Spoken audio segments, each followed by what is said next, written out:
Bom dia, meus caros alunos, tudo bem com vocês? Espero que sim. Bom, turma, hoje a gente vai ver dois capítulos do nosso livro didático, o capítulo 2 e o capítulo 3. Eu fiz uma mistura deles aqui, para a nossa aula. E então, se ajeitem na cadeira, se preparem aí com o material de estudo, uma água e vamos começar. Bom, turma, vamos começar a ver força a partir de agora. Mas antes de começar a falar de força propriamente dita, vamos dar uma pequena análise do que a gente está vendo até agora.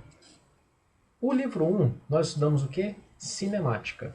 E o que a gente estuda na cinemática? A gente estuda o movimento dos corpos sem nos preocuparmos com as causas. Agora estamos vendo dinâmica. E o que nós estudamos na dinâmica? A gente estuda essas causas, os porquês, de um movimento. Então, vamos lá, a gente viu lançamento, movimento retilíneo, tá, mas agora o porquê do lançamento, fazer isso, enfim, toda essa análise por trás, a gente vai precisar de um conceito importantíssimo, que é o conceito de força, tá? E a melhor forma de você entender o que é uma força é você entender para o que ela serve. Nós usamos força basicamente para fazer três coisas. A primeira delas é alteração do movimento. Ou seja, para fazer um corpo variar sua velocidade vetorial, ou seja, aumentando a sua velocidade ou diminuindo a sua velocidade, você precisa aplicar uma força sobre este corpo. Olha só, eu tenho aqui um trenó e ele está se deslocando, para a direita, com uma velocidade v. Aí você chega atrás desse trenó ali no apoio e começa a empurrar esse trenó, ou seja, você está aplicando uma força a esse trenó. E o que vai acontecer com ele? Ele vai o quê? Se deslizar mais fácil, ou seja, vai deslizar mais rápido. Então, ou seja, ele vai ter uma nova velocidade, que é um V'. E aqui eu estou dizendo, ó, o V' é maior que V. Ou seja, se vamos colocar números aqui para ficar mais fácil a visualização. Se ele estava se deslocando a 10 metros por segundo, agora ele está se deslocando a 30 metros por segundo, por exemplo. Entenderam? E quando o corpo faz uma curva, ou seja, ele vai fazer uma trajetória retilínea, o seu vetor velocidade, lembra quando nós estudamos movimento circular? Nós temos uma velocidade angular e temos uma velocidade linear, que é sempre tangente à trajetória. Então, o que acontece? Se você quer fazer uma curva, o que tem que acontecer com o vetor velocidade? Ele tem que mudar de direção, E como que e você vê que esse vetor velocidade ele muda de direção, Ou seja, o automóvel aqui na nossa imagem, ele faz a curva. Aí vamos lá. Quem é o responsável por isso, Quem é o responsável por fazer essa velocidade mudar de direção? É uma força, É graças à força centrípeta, que esse carro vai mudar a sua direção, Beleza? Tranquilo? Então, ó, você vê que uma força altera o movimento, seja mudando a direção, da velocidade ou fazendo com que ela aumente ou diminua. Beleza, galera? Tranquilo até aqui? Outra forma de usarmos a força é para deformar objetos, Sempre que você aplica, uma força a um corpo, ela vai causar uma deformação sobre ele. Aí aqui, ó, eu tenho duas situações, que vai ilustrar para vocês isso. Eu tenho uma latinha, seja de cerveja, refrigerante, não importa. E aí o que acontece? Você, aí no segundo quadrinho, com as duas mãos, você faz uma força, para baixo, para cima, De forma que o que? Você, aplicando essa força, você causou a deformação nessa latinha, fazendo com que ela fique o quê? Achatada, na segunda sessão de fotos aqui, para exemplificar aqui, eu tenho uma bola de golfe. Aí o que acontece? Essa bola de golfe foi disparada de de um canhão, né, de um canhão de ar e tal, né? E aí ela encontrou uma parede de aço, né? E aqui eu estou colocando para vocês exatamente um foto a cada momento do que está acontecendo. Ó, na primeira foto a gente tem essa bola de golfe quase tocando a parede. Na segunda foto nós já temos o encontro da bola com a parede. E aí, pessoal, nós temos uma força, né? Ah, Igor, mas que força é essa? Galera, essa força que está acontecendo aqui, eu vou falar para vocês na nossa próxima aula, que a gente vai falar das principais forças da dinâmica, né? Mas por enquanto, só visualize o seguinte: eu tenho a bola de golfe em contato com a parede de aço. Nesse momento eu tenho uma força, né? Vai surgir uma força de contato. Já vou explicar o que é isso no final da aula. E essa força é responsável pelo quê? Deformar essa bola de golfe. E aí você vê, ó, que na terceira e na quarta figurinhas, né, a bola de golfe, que é uma bolinha lá perfeita, né, nesse momento do impacto, ela vira quase como se fosse um disco, né? Tamanha deformação, ou seja, tamanha força que está sendo aplicada sobre ela. Beleza, turma? Tranquilo? E a última coisa é equilíbrio, ou seja, equilibrar um corpo. Vamos lá. A gente diz que um corpo está em equilíbrio quando a somatória de todas as forças que atuam sobre ele for nula, ou seja, igual a zero. Beleza? E quando um corpo está em equilíbrio, ele pode ser classificado de dois jeitos. Equilíbrio estático é quando o objeto está em repouso. Por exemplo, o seu computador é em cima da mesa, que você está assistindo essa aula. Ou qualquer coisa que esteja aí parada em cima da sua mesa. Né?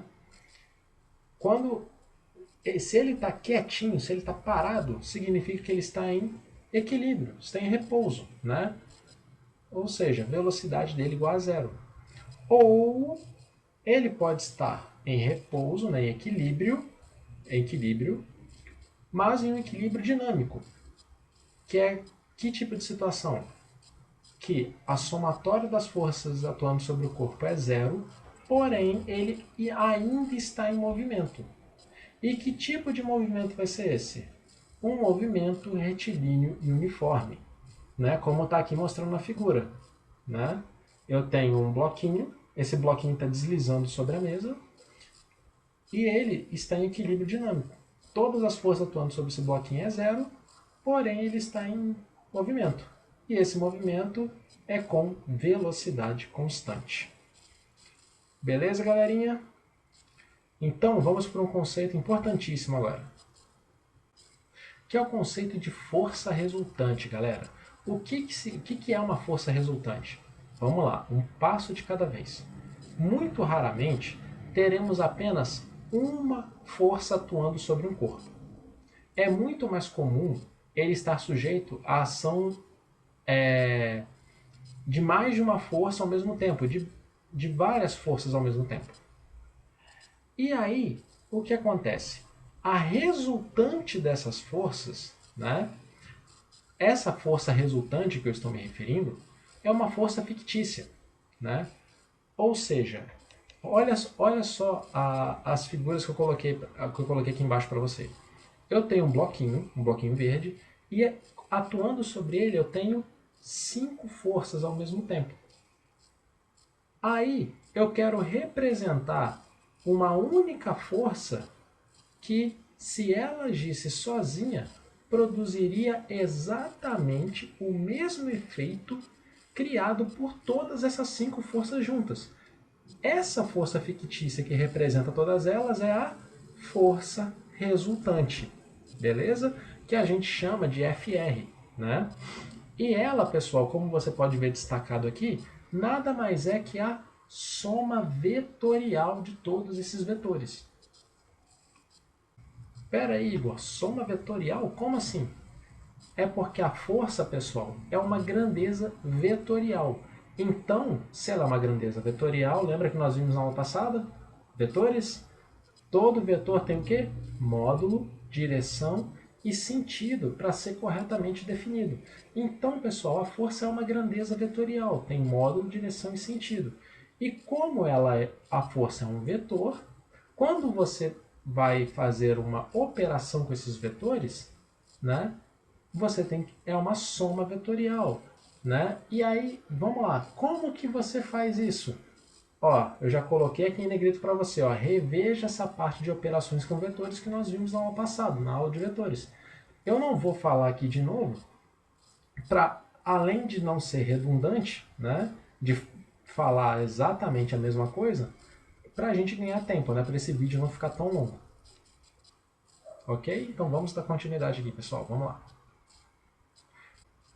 Bom, rapidinho, antes de falar dos tipos de força, se você ficou com dúvida com relação à parte da operação com vetores, pausa o vídeo aqui, vai na aula passada, assiste lá essa parte, só essa parte, né, que é referente a operações com vetores, que aí você vai ver lá, relembrar direitinho como eu expliquei, né, passo a passo, como que você faz as operações de soma, subtração, né, multiplicação, tá tudo detalhadinho lá, beleza? E turma, vamos lá, voltando para a aula aqui de hoje. Essas forças, elas podem ser classificadas em dois grupos de acordo com como atuam nos corpos. Ou seja, as forças elas podem ser de dois tipos. Ou elas são consideradas forças de contato, ou seja, o que são forças de contato? São forças que ocorrem apenas quando dois corpos materiais se tocam, né? Ou seja, tanto faz se é corpo sólido, líquido, ou seja, não importa. Mas se você tem dois corpos materiais que se tocam, você terá uma força de contato no seu sistema. E exemplos de força de contato? Força de atrito, força normal e força de tração. Mais uma vez, eu vou explicar exatamente o que é cada uma dessas três forças na nossa próxima aula, ok? Por enquanto, estou dando só uma introdução bem geral para vocês. E o outro tipo de força é a chamada força de campo, ou né, força de ação à distância, que são forças que existem sem a necessidade de contato entre os corpos. Exemplo, força-peso, a força elétrica e a força magnética. Força-peso a gente vai ver na próxima aula, já força magnética e elétrica a gente só vai estudar com mais detalhes no terceiro ano, tá? Quando a gente vai estudar exatamente essa parte de eletricidade e magnetismo. Bom, turma, como vocês podem ver, ó, lembra quando nós vimos queda livre? Isso aí, galera. Ó, você pega um corpo, solta. O que vai acontecer com ele? Ele vai cair, né? Ou seja, ele tem a força-peso atuando ali. Então, galera, todos os corpos vão cair independente do que você fizer. Se você sustentar esse corpo no ar, ou seja, joga ele para cima, né? Esse corpo vai ter sempre a força-peso atuando sobre ele, independente de estar tocando alguma coisa ou não. Tranquilo? Bom, galera, eu espero que tenha ficado bem claro para vocês essa parte de força. Então, vamos ver os exercícios para vocês fazerem aqui. Olha aí, como eu disse lá no início, né, nós vimos o capítulo 2 e 3 do nosso livro didático. O livro 2, o livro Dinâmica, né? Então, galera, vocês podem fazer todos os exercícios referentes aos capítulos 2 e 3. E, de novo, qualquer dúvida com relação à matéria ou aos exercícios, seja do livro didático ou de qualquer outro material que você tenha, só perguntar no sala de aula, só interagir lá, pessoal. Eu estou ali à disposição para qualquer dúvida que vocês tenham. Beleza? Bom, pessoal, vou ficar por aqui. Bons estudos, fiquem bem e a gente se vê na nossa próxima aula. Tchau, tchau.